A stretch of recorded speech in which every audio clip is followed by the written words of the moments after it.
Hi friends, ఇది తాబేలు అండి. స్ఫటిక తాబేలు అంటారు దీన్ని. ఇది సెట్టు ఇలా పెట్టుకుంటాము మనము.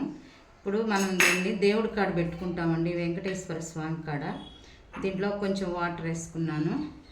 అలంకరించుకుందాము బొట్లు పెట్టి. ఫస్ట్ గంధంతో ఇలా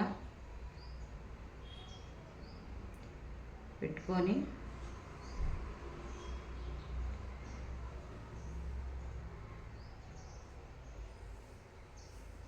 నెక్స్ట్ కుంకుమ పెట్టుకుందామండి.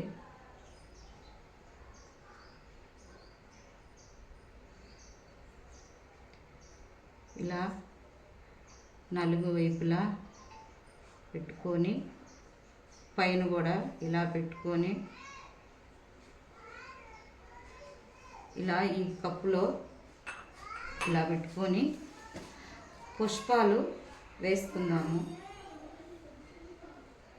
ఇలా అంటే ఈయన విష్ణుమూర్తి అవతారము,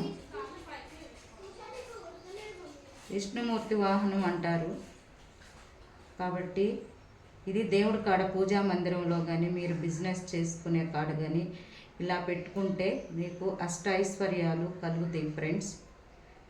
మీరు కూడా ట్రై చేసి చూడండి, బాగుంటుంది. చీకు చింత లేకుండా ఇంట్లో ప్రశాంతంగా ఉంటుంది. చూడండి ఫ్రెండ్స్, ఇలాగా. ఓకేనా ఫ్రెండ్స్, దయచేసి నా ఈ ఛానల్ సబ్స్క్రైబ్ చేసుకోండి, నాకు సపోర్ట్ చేయండి ఫ్రెండ్స్. Thank you.